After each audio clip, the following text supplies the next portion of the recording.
Hello and welcome to today's webinar. My name is Samantha Green and I'm a marketing manager here at Wiley. Today I will be your moderator for this discussion as part of our International Women's Day celebration. Thank you all for joining us today for this webinar roundtable entitled Women's Rights Are Human Rights. Women should be entitled to the full and equal enjoyment of all their human rights and should be free from all forms of discrimination. And yet, as of 2014, only 143 out of 195 countries guarantee such equal rights in their constitutions. Even in those 143 guaranteed countries, inequalities, discrimination, and lack of opportunities abound. We have seen that gender equality before the law does not mean equal opportunities in practice. This panel will explore women's rights in different sectors from different perspectives and different fields. This discussion is intended to closely examine what gender means and how it impacts the lives of women, men, and children around the world. We hope to add our voices to answer the question of how gender discrimination can be stamped out and women's rights upheld. For the next 45 minutes or so, I will ask our panelists a series of questions. At any time during the discussion, you may add questions on the panel at the right of your screen. We will ask these at the end of the session. If we run out of time during the live session, we will share any additional questions and attempt to answer them on our gender equality blog. So, without further ado, I would like to introduce our panelists. Professor Jo Little is a co-editor of Transactions of the Institute of British Geographers, a journal of the Royal Geographical Society with IBG. She is a professor of geography and gender at the University of Exeter and has researched widely on gender issues in rural geography, with a particular focus on women's employment and rural gender identities. She has undertaken a number of studies on women's fear and is currently researching domestic violence in rural communities, for which she received a fellowship in 2014. Dr. Humbert sits on the editorial board of the British Journal of Management and is a senior research fellow at Cranfield University. She has worked extensively in the area of gender within the economy and society. She is a member of the advisory board of the OECD's Social Institutions and Gender Index, the European Women's Lobby Restart project on mapping social entrepreneurship in Europe, as well as the Council of European Municipalities and Regions monitoring of the European Charter for Equality of Women and Men in Local Life. And last but not least, Dr. Ranjoo Herr is an associate professor of philosophy at Bentley University. She specializes in political and social philosophy, feminist philosophy, and third world or transnational feminism. Herr is currently a co-editor, along with Shelley Parks, of the special issue of Hypatia entitled Contested Terrain, Women of Color, Third World Women, Feminisms, and Geopolitics, forthcoming in 2017. Her recent work has been published in Hypatia, a journal of feminist philosophy, social theory and practice, political theory, and Meridians. Thank you all so much for joining us today, and I know that we are all looking forward to hearing your thoughts. Before we dive into specific instances of discrimination around the world, let's take a few minutes to consider the changing understanding of gender and what impact this has on women's rights. So, our first question is, the feminist movement must evolve to include a greater understanding of how feminism intersects with class, race, geography, ability, non-binary, cis through transgender identity, and more. Can we begin our discussion by commenting on how understandings of gender, feminism, and womanhood have evolved? How might a women's rights movement be more inclusive than early feminism? And in what ways could these changes impact the way we talk about women's rights and human rights? Professor Little, how about we start with you? Okay, hello. I think this is a really interesting set of questions and obviously very interlinked. I should probably preface my answer by saying that I approach this from a very much a Western UK perspective where I've done all my research. So I think that over the last 40 to 50 years, what we've seen is a significant change in how we in the UK, for example, understand and think about gender. I think many of those changes have been hugely positive and been part of a developing sense of gender equality, a recognition of women's rights and of the skills and talents that women can offer. And I think importantly, these understandings have also included a greater recognition of men's roles and of different kinds of masculinity. However, despite this, we still see some highly entrenched and discriminatory attitudes in some very key areas of society, which I think we'll come on to talk about. And these attitudes do seem very resistant to change. I think they continue to shape not only specific gendered experiences, but also the broader possibilities of change. In other words, it seems to me that equality between genders will always remain an unobtainable goal, while key aspects of the power imbalance between men and women remain. And as I say, I think we'll come on to talk about this.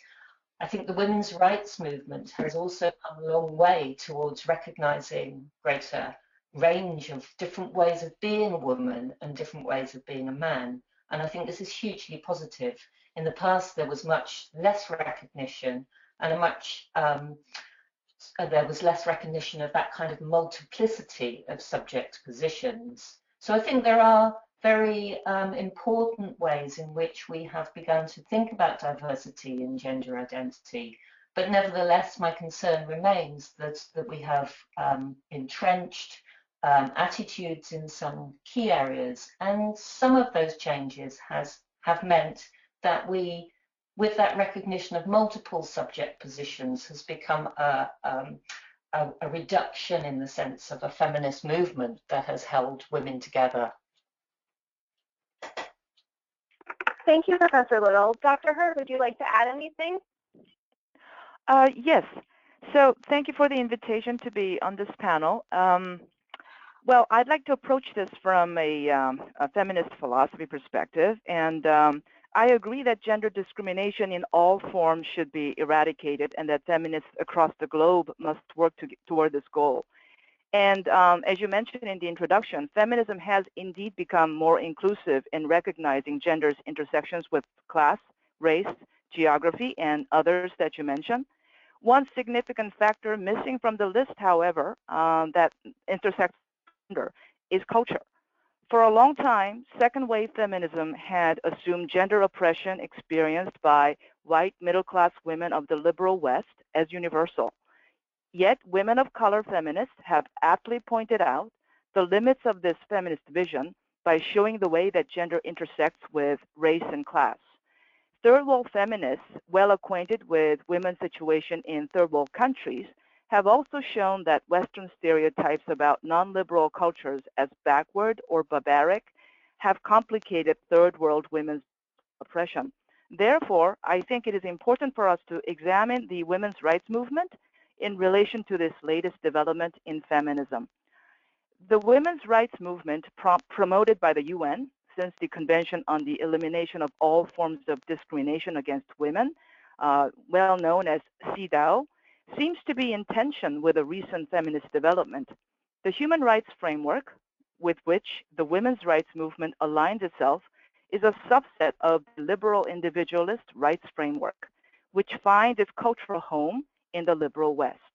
In principle, it is based on the idea that the rights language is better able to resolve gender oppression, not only in the West, but also globally. Yet, the liberal individualist rights framework is quite foreign to non-liberal cultures of the third world and often presupposes the notion that non-liberal cultures are hopelessly backward and patriarchal.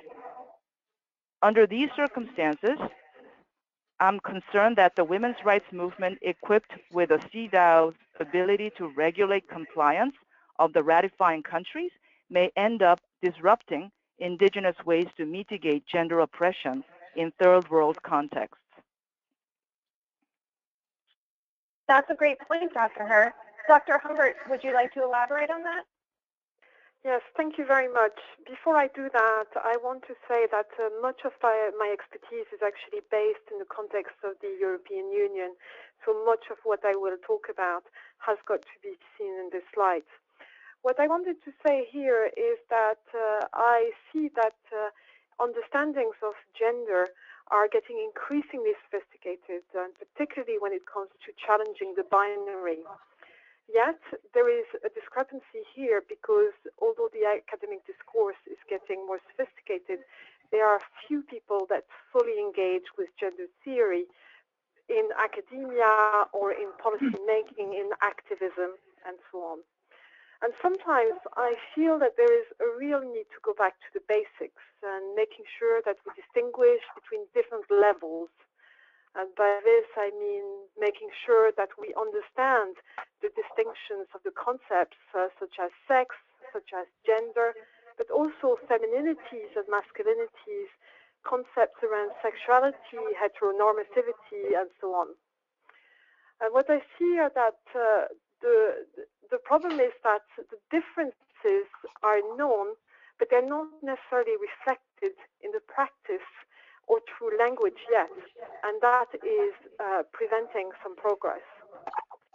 And so generally the move towards what can be called this gender plus approach can be both a good thing and a bad thing. On the positive side, all inequalities are about power and domination, and having a horizontal approach can be very powerful to address all forms of inequalities in a systematic way.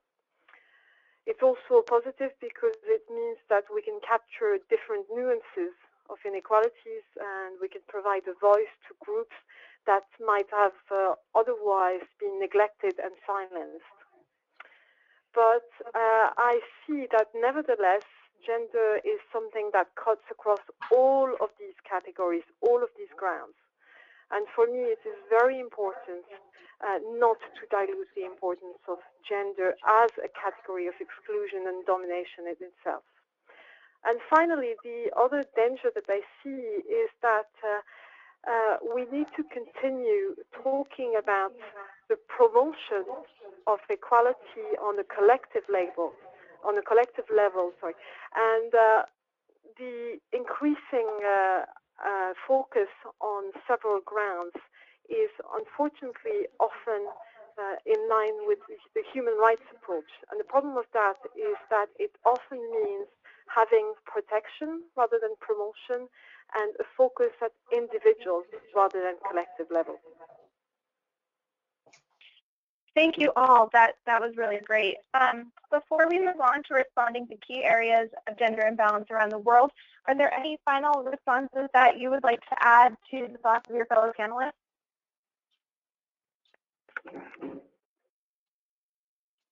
Okay, great. Our next question is on the topic of education. As Nelson Mandela once stated, education is the most powerful weapon we can use to change the world. And yet, 907 million people lack basic literacy skills, and more than 60% of those individuals are women. What are some of the social and cultural factors that prevent closing this divide, and how can countries or individuals overcome this barrier? How might empowering these women to read, write, and communicate change their lives and the world around them? Dr. Herr, can we begin with you for this question? Yes. The fact that so many people in especially third world countries lack basic literacy skills, and that more than 60% of them are women, is heartbreaking and discouraging. I completely agree with Mandela that educating women can be one of the most effective ways out of many forms of gender discrimination, as educating future mothers will have a broad rippling effect in the family and society at large. In order to attain this goal, however, we must be clear about the main cause of education deficiency. I believe that a major cause for this, especially in the third world, is pervasive poverty. Their economies have been underdeveloped during colonization, and even after official decolonization, things have not improved very much. This may be due to economic mismanagement by dictators and corrupt governments, many of whom were supported by powerful Western states for strategic purposes, or political instability due to civil or international wars. Economic globalization, expedited after the collapse of the communist regimes, has also played a major role. Many experts argue that the structural adjustment programs of the IMF and the World Bank have made the situation of poor women in third world countries significantly worse. Empowering women to become educated will require, among others, political and economic stability that will enable a legitimate government to subsidize and implement universal education for all. Achieving such stability may require radical domestic social reforms, including establishing a genuinely democratic and just government accountable to citizens. This also calls for a concerted and consistent international support for democracy movements within such societies, which unfortunately has not been forthcoming. That's a very good point, Dr. Herr. Dr. Humbert, do you have anything to add? Yes, when I was thinking about this question, because of my background as a statistician, my first reaction was to go and check out what the data could tell me about this. And what I found out is that according to the World Bank, with data collected between 2010 and 2014, we see that in some countries, literacy rates are below 50%, for example, in Afghanistan or in Mali. And the lowest rate is actually in Niger with 24%. But you see that this is very, very gendered, because for women in most countries, it is systematically lower. So if we have 50% in Afghanistan and overall, it is actually much closer to a third of illiteracy for women. And it reaches 15% only in Niger. But even in countries that have been largely successful in tackling basic education needs, the field of education itself remains highly gendered, and this is what I would like to talk about a little bit. So in the EU, for example, there is a very interesting situation, because despite the fact that women have only been able to access university education for about 100 years or so, we now have the situation where they are more likely, so the adult women are now more likely to be university graduates than men. And if I give you the figures for this, in 2014, 28% of women of working age in the EU had a third-level education, compared to 24% of men. It's a small difference, but you can see that there's been a reversal in the gap. And that reversal is quite recent, because just 10 years ago, in 2006, this gender gap did not exist. So does it mean that inequalities do not exist? Well, not really, because there's still massive segregation and stigmatization in education. Although much is said about, for example, the lack of participation of women in what are seen as traditionally masculine disciplines, such as STEM, so by which I mean science, technology, engineering, and mathematics, we are still not having discussions of why men remain largely excluded and actually sometimes ridiculed for participating in professions such as nursing or early childhood education. So I have another suggestion for what can be done about this. For me, it's also about working on the stereotypes that ascribe different roles to women and men, and recognizing that all individuals should be able to define their own choices regardless of their sex in education as well as elsewhere. And unfortunately, changing these very stereotypes is what, for me, continues to hold back both women and men in all countries, regardless of their level of development. Thank you, Dr. Humbert. That was great. Professor Little, would you like to close us off for this question? Yes, and I just want to say thanks to the other panelists for outlining some of the kind of key issues that, in fact, I was also going to mention, but I won't duplicate what's already been said. Clearly, from the perspective of the UK, the issue around access to basic level of education is rather different, but I think it does present another set of issues, some of which have already been discussed around attitudes to different subjects and to the ability of men and women to perform within those subjects, which I think I would agree with. One thing I would say in terms of the UK, that although that we now see very encouraging figures around women's participation, I think we clearly see a continuing class divide in terms of access to particularly higher education.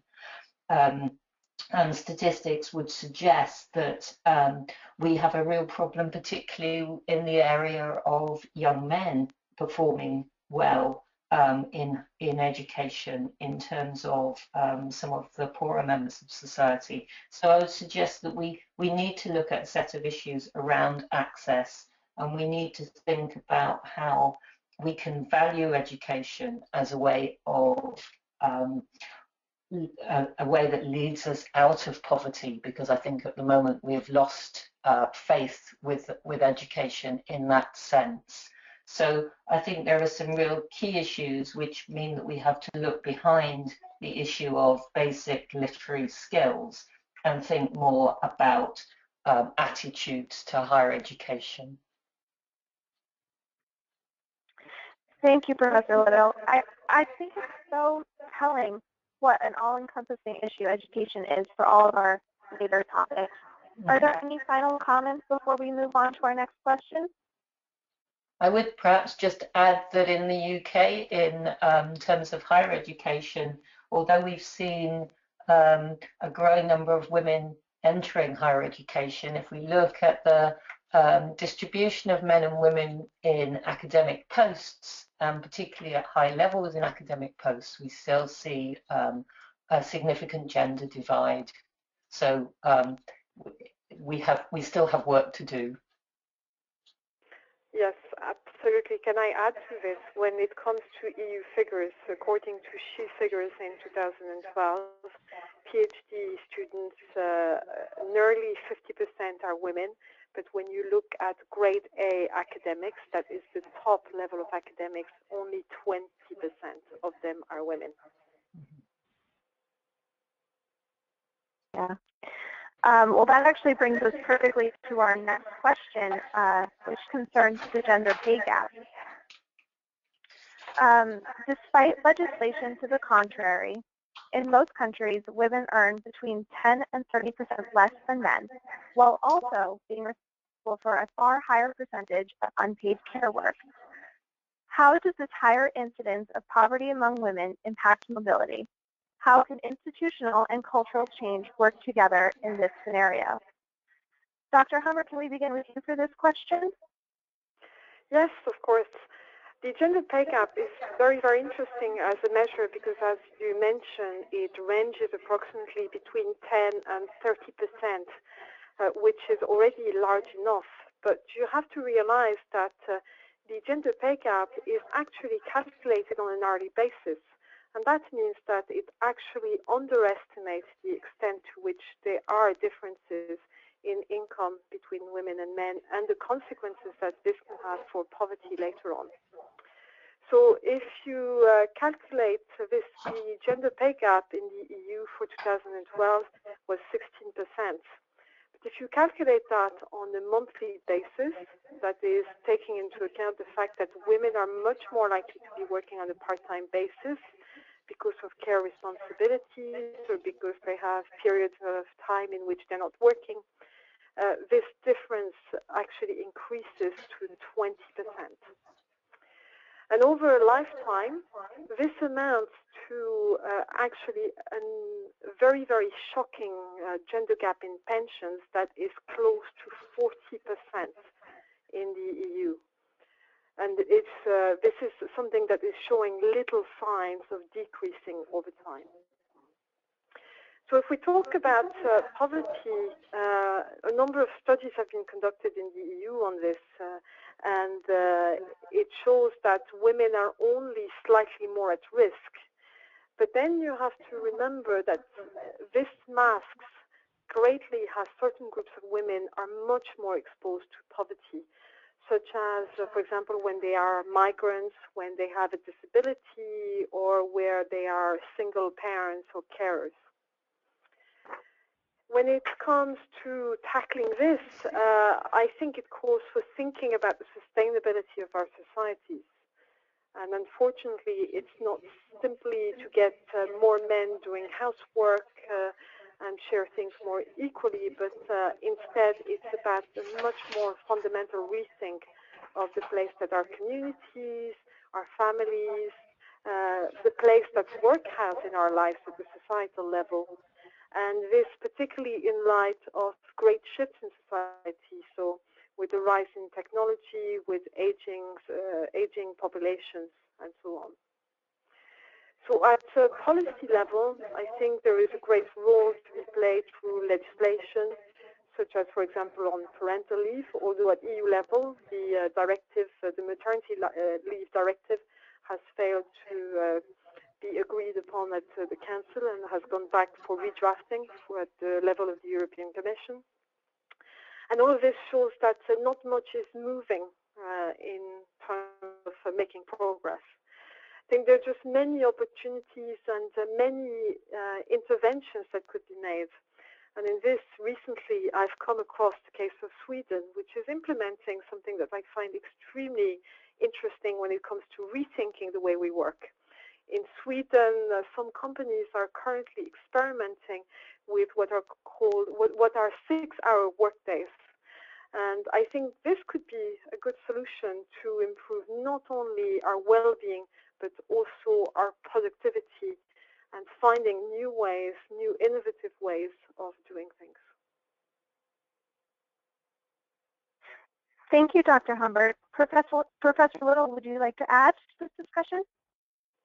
Yes, please. I think I would like to focus my answer on the relationship between poverty and mobility specifically. And I think that even in a relatively wealthy society, amongst those with paid work, it's clear that women remain highly disadvantaged in terms of access to jobs, access to resources, and particularly access to the means for mobility. As a geographer, this relationship between gender inequality and the use of space is clearly at the heart of what I do. And even in a world where space is becoming less gendered segregated in terms of the relationship between public and private spaces, I think women are still confined to a far greater extent to the local area, to the home, to the neighbourhood.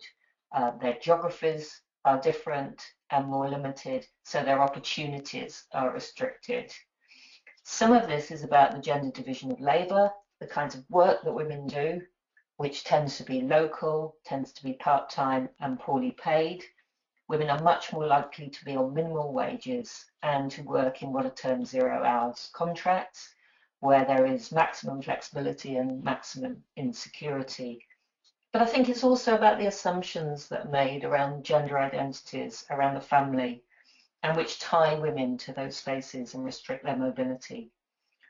In times of austerity in the UK, the reduction in local services mean that women respond by organising in the community, and many of the kind of neoliberal measures that are put in place under the guise of community, in fact, fall disproportionately on the unpaid labour of women, keeping them in the private sphere and restricting their ability to take opportunities outside of the home. Thank you, Professor Little. Dr. Herr, let's end with you for this question. So I would like to thank the other two panelists who have given me a lot of information to think about. I'm not a social scientist, so I definitely do not have numbers as the other two panelists have. But I do want to say I completely agree that inequality in wages between women and men in comparable jobs is a really serious feminist problem, not only in the West, but also cross-culturally. I don't have the numbers with me, but I'm sure the situation is even way worse in third world countries than either UK or EU in general. So, I agree that it is imperative that feminists demand equal pay for equal work and also deal with the other issues that were mentioned by the other two panelists, not only domestically, but also form international coalitions and utilize international institutions such as the UN and the International Labor Organization to pressure their government and the corporate sector. As a feminist theorist, though, I would like to bring light to the issue that it is very important to recognize that parenting, care work for children, and vulnerable family members are necessary for a healthy and well-functioning society. And this point was amply made by care ethicists among feminist philosophers. And society and culture must change to support women and men in their attempt to raise healthy and moral citizens of the future. This means that government must be more actively involved in the care work, often understood to belong in the private domain, and provide legal and institutional support for this very important work. This should happen not only in the liberal West, where many women postpone having children in order to achieve social mobility by participating in the workforce, but also in third world countries where oftentimes both women and men consider mothering and care work as extremely important, but do not receive much public assistance. An ideal feminist world would be a world in which women do not have to choose between social mobility and motherhood, a world in which mothering and caretaking are not denigrated, but rather socially supported. Thank you, Dr. Herr. It's always shocking to me how pervasive this issue is. We move now to a discussion on violence against women. This issue is widespread regardless of a country's economic development. 1 in 3 women has experienced sexual violence, and more than 200 million girls and women who have experienced genital mutilation around the world. How can the necessary social change happen to enforce a woman's right to safety? What are the cultural and societal responsibilities, and what should the role of governments or international organizations like the UN be? Professor Little, can we begin with you for this question? Indeed, yes. Well, I think, as you've already quoted, we have endless statistics, data that demonstrate the very endemic nature of violence against women and the massive problem that still remains in this area. I've recently been involved in research on the geographies of domestic violence, and I think violence against women in whatever guise is, I think, at the heart of many of the kinds of issues around gender inequality that we've been talking about today. I think it's so fundamental that we can address the issue of violence. The first thing that needs to happen to enforce women's rights to safety is the recognition, I think, of this widespread nature of violence. And that recognition must be based on the willingness to understand that the seriousness of violence against women and against men and children in the home is something that we can't deny. We focus too much, I think, on violence done in terms of military conflict, which means that we often fail to recognize the seriousness of the intimate war that is women's experience of violence in the home. I think we have a major duty to protect both young women and young people. And increasingly in the UK, what we see is the kinds of violence in the home is really spreading to the experiences of young people and is very prevalent in young people's relationships today. I think this is something that governments have to take responsibility in, as well as local communities and individual families. And I think governments need to take this seriously. They need to consider long-term responses aimed at education, aimed at thinking about who we have as role models in society, and as very importantly, building healthy relationships in schools, because I think we we pay too little attention to the kinds of constructions of violence that we see in particularly young people's everyday lives through things like celebrity culture. So I think we all have a responsibility, but this must come from the formal responsibility of government. Thank you, Professor Little. Dr. Humbert, anything to add? Yes, I would like to talk a little bit about data on violence, because getting data on this topic is extremely difficult. So when we talk about gender-based violence against women, it is likely that the figure is well in excess of the much quoted 1 in 3 women. And this is largely because the data only captures the incidents of violence that are disclosed by victims. And that in itself is likely to vary across countries according to a range of factors. So as an example, I want to talk about the EU Agency for Fundamental Rights, which has surveyed all EU member states in 2013, and which led to some surprising results. What they showed, they confirmed, of course, this figure of approximately 1 in 3 women as victims of violence, of gender-based violence over their lifetime. But what they also showed was that the levels of disclosed violence tended to be higher in the EU countries that also had higher levels of gender equality as measured by the Gender Equality Index. So before we jump to the wrong conclusion, of course, the conclusion to draw from this is not that greater gender equality leads to more violence against women. Instead, it is very paradoxical, and it suggests that violence against women is in itself deeply rooted in an overall climate of gender equality. And where you have greater levels of gender equality, victims are more likely to disclose. They're more likely to talk, and that means in turn that it's easier to do something and tackle the problem. What I also wanted to raise is that it's important to be clear about the cost that gender-based violence against women has for societies. And in this, I often quote a very, very nice study that was done by Sylvia Warby and Philippa Olive, in which they try and estimate the cost of gender-based violence against women in the EU. And the figure that they come up with for 2012 is about 225 billion euros per year. By the time you consider costs such as health, lost employment, etc.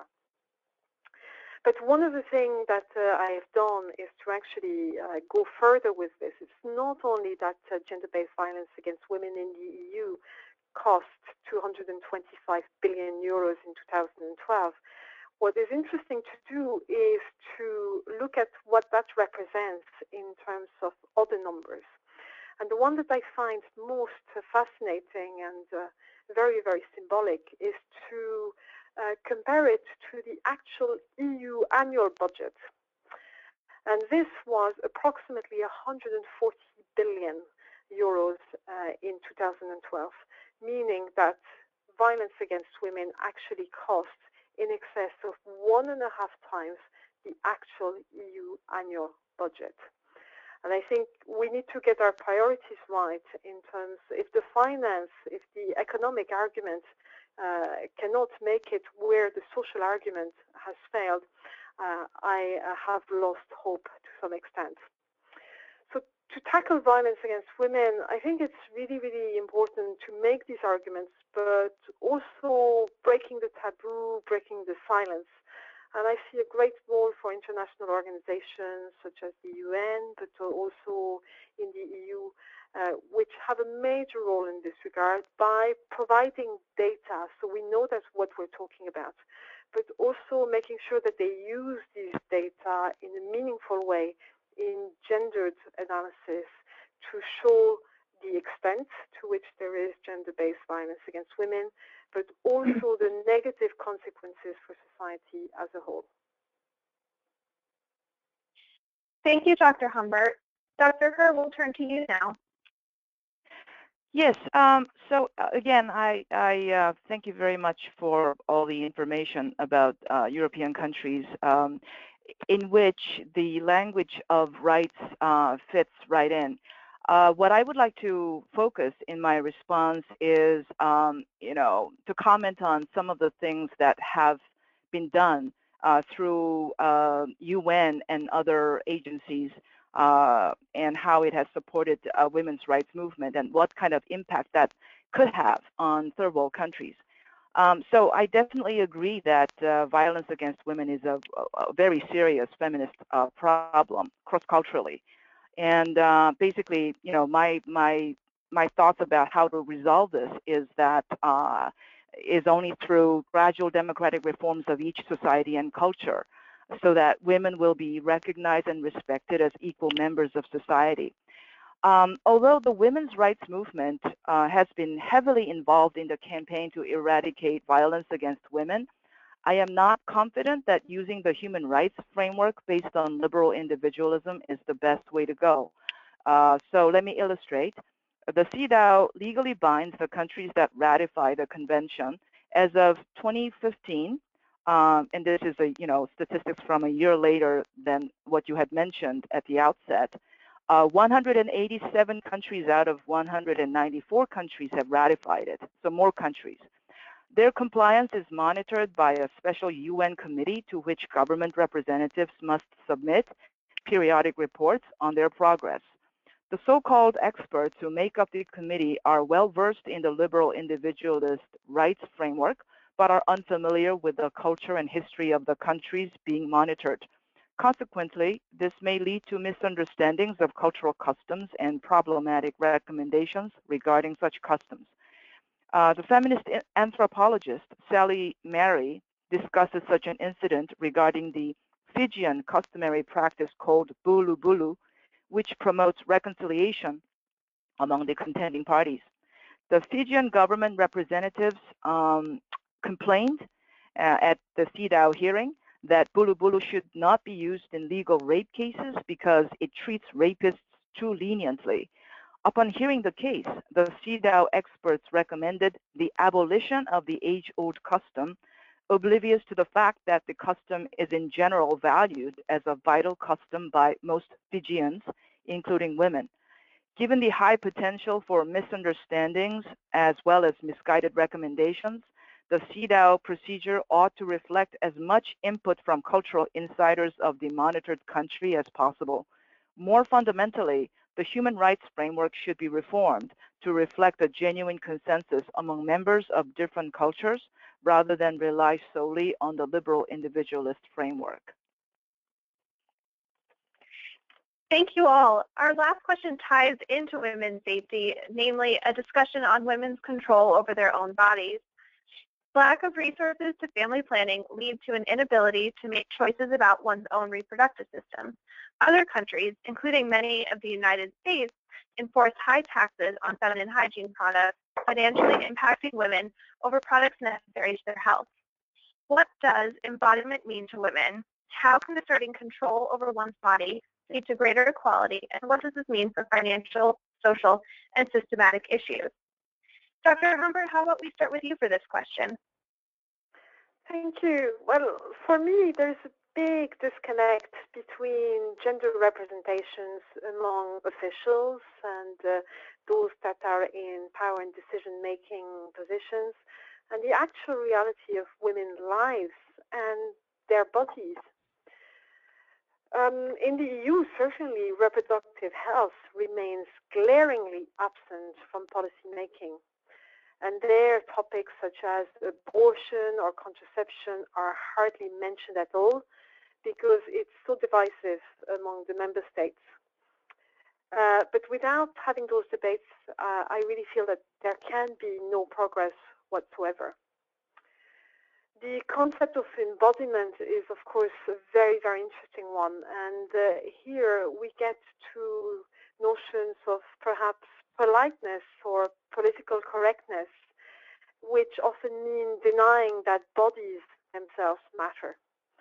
And unfortunately, this also means that what happens to women's bodies, such as menstruation, gestation, and lactation, are too often seen as dirty words and not part of those public debates. It's therefore great to see the particular events or campaigns that lift this silence. And here recently you can see instances such as the recent recommendations issued to women in relations to pregnancy and the Zika virus. So the actual official messages, but also the responses that were made to that. I also see so many various campaigns in the UK, but also in the US that have been led on the topic of charging VAT on tampons and sanitary towels. And then as the last point, I would really like to challenge the fact that women are too often defined by their bodies, and in particular that the exclusion of women and gender inequalities are in some way justified by women's ability to engage in reproduction. And in here, I want to just quote some statistics that I find tremendously interesting, which are that on average, gestation and lactation represent only 3% of a woman's life. And what is fascinating here, it is that it is these 3% that are systematically used to justify treating women differently from men.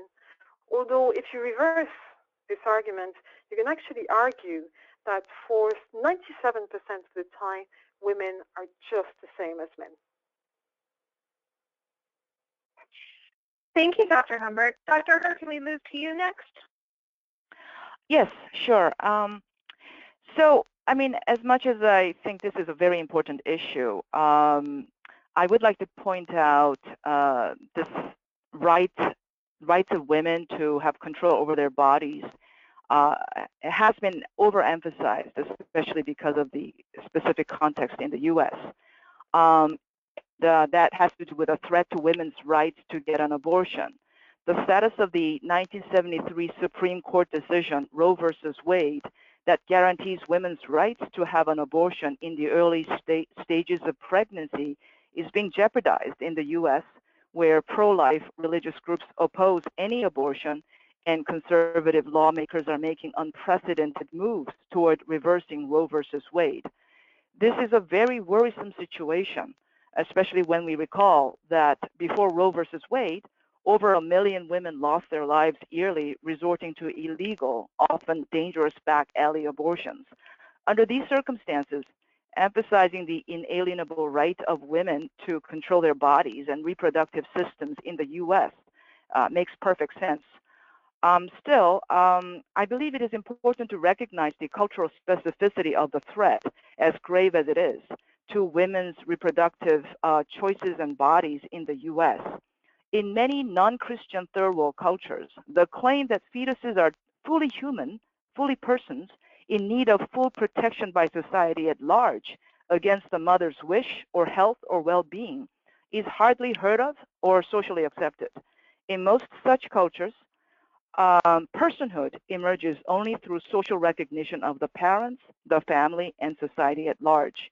Under such circumstances, it would be considered nonsensical to try to save the fetus at the expense of the mother's choice, health, or well-being without her consent. By implication, then, a woman's inalienable right to control her body and reproduction, while important in the U.S. context, seems to lack universal applicability.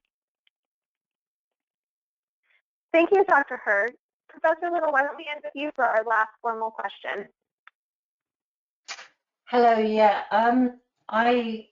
I've enjoyed listening to the other speakers and thank them very much for their attention to issues around women's rights, abortion, sexual freedom, and so on. I want to take a slightly different tack, which maybe will be seen as less important, but I think in some ways lies at the heart of many of the issues surrounding gender inequality in the UK and other European Western countries, and that is the pressures on particularly women around maintaining a particular kind of embodiment.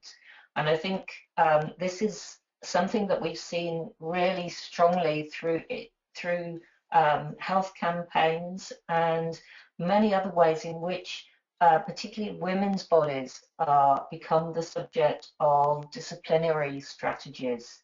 I think the regulation of women's bodies in this way puts huge pressures on women to perform particular kinds of gender identities, which relate to back to issues of violence and so on, but which are responsible for structuring their access to a whole range of things such as jobs, leisure activities, and so on.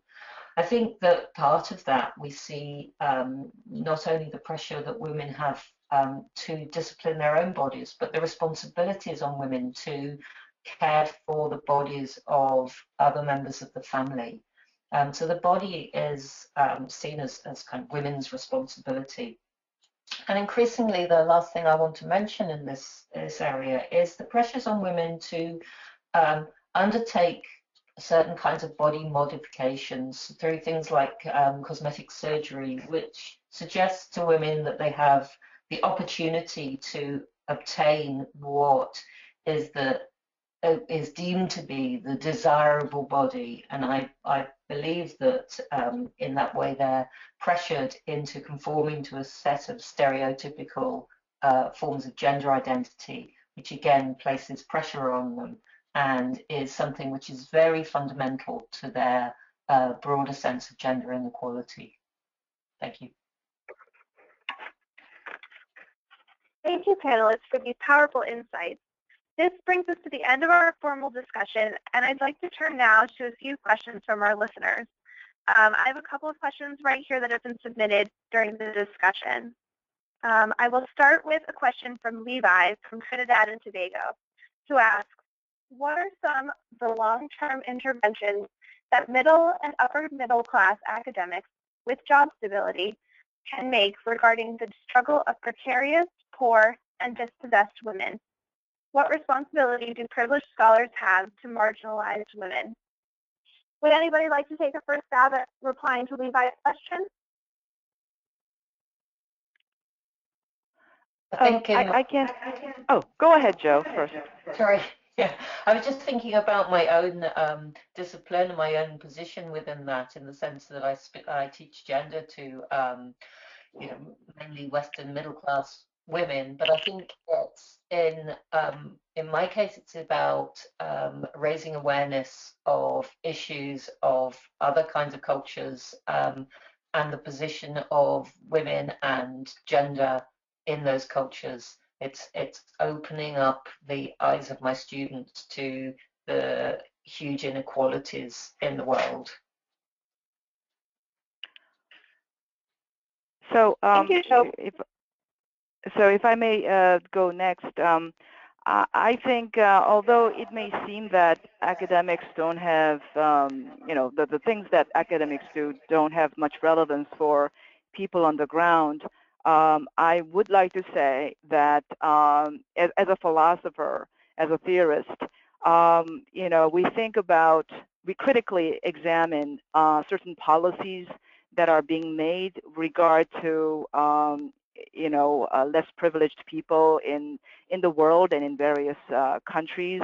And by critically examining those policies and pointing out why they are misdirected and perhaps providing alternative solutions and trying to influence the decision makers at the government and at the international organizations, I do think we can do our share in terms of trying to make the world better for everyone, and especially people who are not privileged and who are getting the brunt of unjust treatment as a result of misdirected policies at top. Thank you. And Dr. Humbert. To add very quickly, I would say that thinking about feminism and thinking about gender equality is always about challenging a system of power and domination. And this takes very, very different shapes depending on where you are in the world. It's very culturally bound. From my own perspective, I think that the contribution that you can make as a scholar is to first acknowledge your own privileged position in this and the fact that you really have a role to play in changing things. I think it is about just trying to do your bit and trying to very much make a change where you can make it. And in my own practice, just to give a quick example, is I am an expert in gender statistics. And what I do very often is to actually teach the techniques of gender statistics in different settings, including in Asia and Africa, where capacity building is particularly relevant because the means and the money, the budgets and so on to collect data in the first place are lacking, and where there needs to be that expertise in the first place coming from the gender experts themselves to be able to conduct their own analysis and change their own system from the ground up. Thank you all. I think we have time for just one more question. Let's turn to Halima from Niger, who asks, in my country, the political participation of women is a serious matter in the way that we have a low rate of women in politics. In 2011, there was one woman candidate at the presidential election, but she got a low percentage of the vote. How can this be reversed? Does anyone want to start responding to Halima's question? Can I start? Of course. Yes. So what I would say is the case of Niger is not an isolated case. Most of the countries around the world have the same problem of political representation and are struggling greatly in order to ensure that they have women at all levels, being as ministers, in governments, in parliaments, as heads of major political parties, and so on. And to again talk about the case of the EU, it is actually, when you measure it and look at the statistics, one of the most problematic areas when it comes to gender equality. Typically, there are two responses that have been brought to this. It is either to have, depending on the political system, of course, is to have a system of voluntary targets. But it could also be that at policy level, there is a will for implementing quotas, so legislated quotas that can force a greater representation of women in politics at all levels. Of course, that is severely still hampered by attitudes and stereotypes within society, so it needs to be a response that is targeted at several levels. Thank you, Dr. Humbert. That's actually all the time we have for today, so thank you so much, everyone, for joining us, and a special thank you to our panelists for sharing their insights on these issues. I know I learned a great deal, and I hope that all of you listening have as well. A final reminder before we finish, you will all be receiving a recording of this webinar, and I hope that you will all check in at our gender equality blog to continue the discussion and continue to raise such great questions. Once again, thank you, and I look forward to our next roundtable webinar.